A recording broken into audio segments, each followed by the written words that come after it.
Votre programme doit attribuer un numéro aléatoire à des élèves.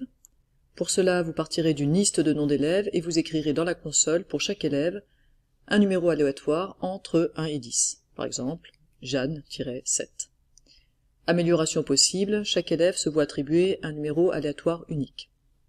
On va corriger cet exercice. Je vais dans Python et on me dit qu'il faut qu'étant donné une liste d'élèves, je puisse attribuer un numéro aléatoire à chacun des élèves.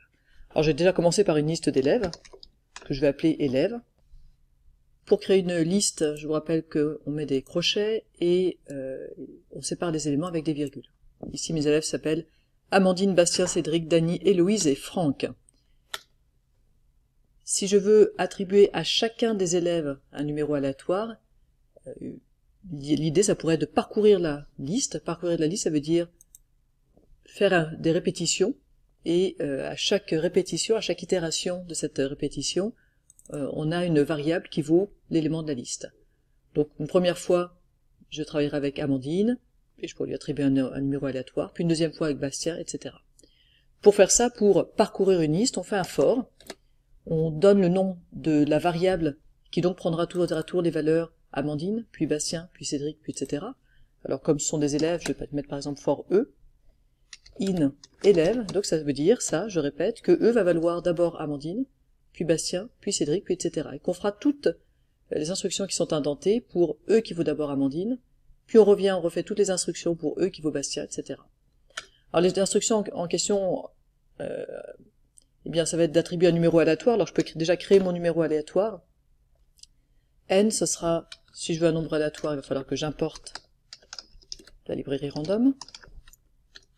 Et N, ce sera un numéro aléatoire, on m'a demandé entre 1 et 10. Je vous rappelle qu'il n'y a pas de problème ici de borne, hein. Quand on met random.randint 1, 10, on peut bien générer des nombres aléatoires entre 1 inclus et 10 inclus.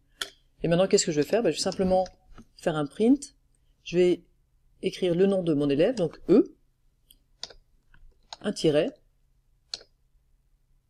et le numéro aléatoire. Je peux lancer mon programme comme ça, et effectivement, Amandine 10, Bastien 6, Cédric 8, Dany 2, Héloïse 10, Franck 6.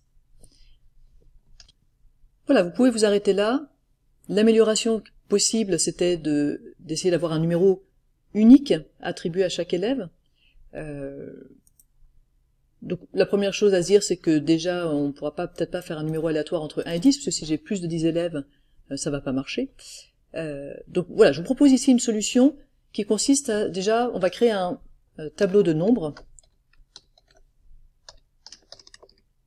Pour ça, je vais faire une liste de nombres. Je vais utiliser une fonction qui s'appelle list et qui est capable de fabriquer une liste à partir d'un range. Donc je vais créer un range qui va de 1 à la taille de mon tableau. Attention, je dois mettre plus 1 pour avoir bien les... puisque ça s'arrêtera à 1 avant. Donc si par exemple j'ai 6 élèves, je vais de 1 à 7, donc j'aurai bien une liste de nombres 1, 2, 3, 4, 5, 6. Donc ça va créer, je vais tout supprimer, tout ce qui reste pour que déjà on voit ce qui se passe quand je fais ça. Donc je lance le programme, et vous voyez qu'effectivement les nombres qui sont créés c'est 1, 2, 3, 4, 5, 6. Si je rajoute une personne, par exemple Gontran, hop, maintenant j'ai les nombres 1, 2, 3, 4, 5, 6, 7. Donc je crée des nombres en nombre suffisant pour chacun de mes élèves. Et maintenant ce que je vais faire, c'est que je vais mélanger ma liste de nombres. Donc je vais faire un shuffle sur mes nombres. Shuffle, ça veut dire mélanger. Ça se fait avec la bibliothèque random. Donc random.shuffle nombre. Et à nouveau, je propose de lancer comme ça pour bien vous rendre compte de ce qui se passe. Regardez mes nombres. J'ai bien toujours les mêmes éléments dans mon tableau. 1, 2, 3, 4, 5, 6, 7. Mais vous voyez qu'ils ont été mélangés. Alors maintenant que j'ai ça, c'est assez simple. Ce que je vais faire, c'est que je vais simplement faire une répétition le nombre de fois qu'il faut, c'est-à-dire le nombre d'éléments à la fois dans le tableau élève et dans le tableau nombre, et puis je vais prendre le premier élément de mon tableau élève, et je vais lui associer le premier élément de mon tableau nombre, puis le deuxième, puis etc. Donc je vais faire un for i in range, je vais répéter ça, donc autant de fois que j'ai d'éléments dans mon tableau élève. J'aurais pu prendre dans mon tableau nombre, puisque j'ai autant d'éléments. Et qu'est-ce que je veux faire? Eh bien, je veux simplement écrire le ième élément de mon tableau élève, tiret le ième élément de mon tableau nombre.